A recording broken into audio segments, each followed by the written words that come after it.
There is a reason some wartime manuals were burned before they ever reached the public, because within them were ideas so effective and so disturbing that even victory could not justify their use. During World War II, engineers and resistance fighters on both sides of the conflict learned to weaponize not just steel and fire, but the earth itself.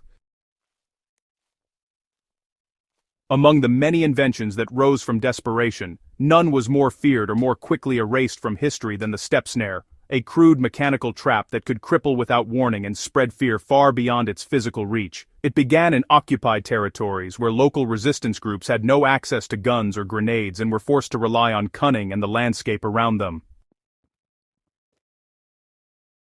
They needed ways to delay patrols, protect supply routes, and send a message that nowhere was safe for the enemy. Out of necessity came a design that was both brutally simple and terrifyingly effective. The step snare was a pit no larger than a boot, covered with a thin lattice of twigs and leaves that concealed a sharpened stake, angled upward, hardened in fire to prevent splintering. When stepped on, the surface collapsed just enough for the foot to drop, forcing the leg onto the stake. It did not kill instantly, but that was its genius because a wounded soldier demanded attention, forcing comrades to stop, move carefully, and fear every next step. One trap could delay an entire squad, one scream could turn an open path into a zone of dread. Commanders soon realized that fear itself was the true weapon. Soldiers began to walk slower, scan the ground, and lose rhythm. And when you slow movement in war, you lose momentum. Psychological warfare had found one of its purest forms.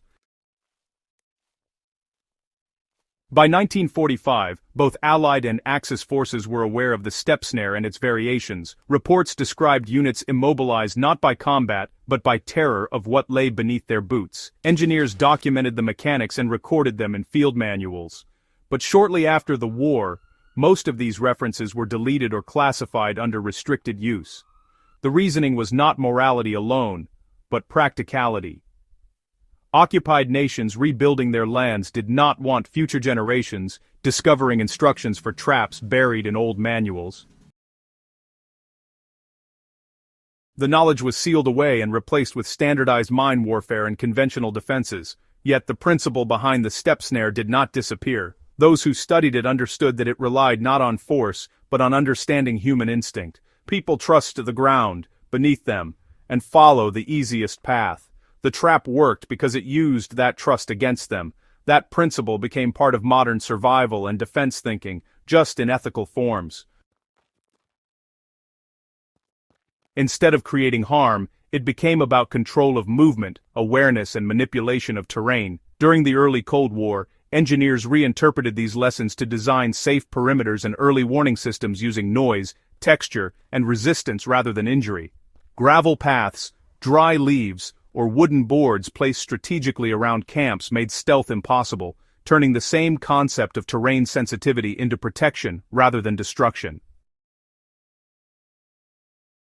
The wisdom of the wartime engineers endured, quietly passed from veterans to instructors who saw value in resourcefulness rather than cruelty. Modern survivalists who study forgotten fieldcraft still recognize that the real power of these old designs lies not in the trap itself, but in the mindset that created it.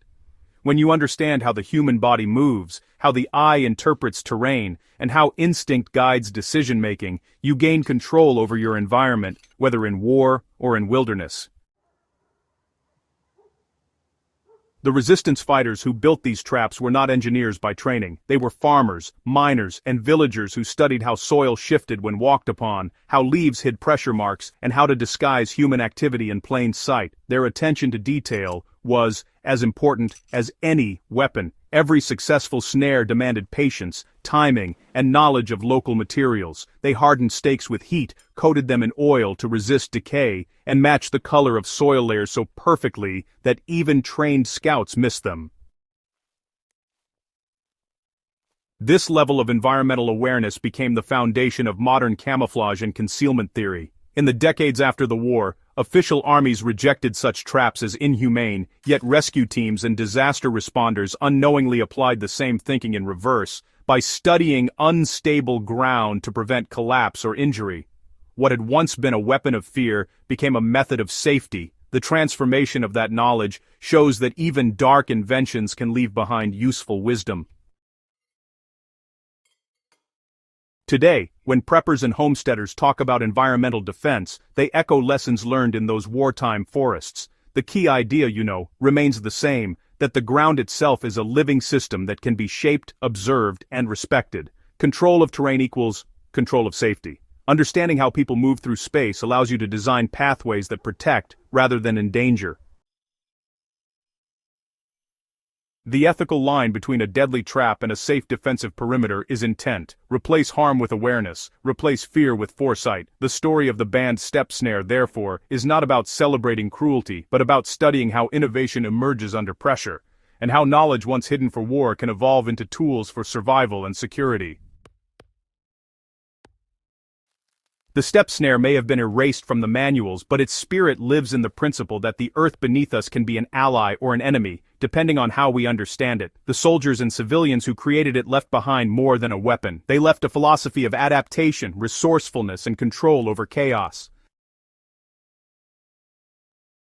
In their quiet ingenuity lies a truth that modern technology often forgets, that survival does not always come from what we carry, but from what we notice.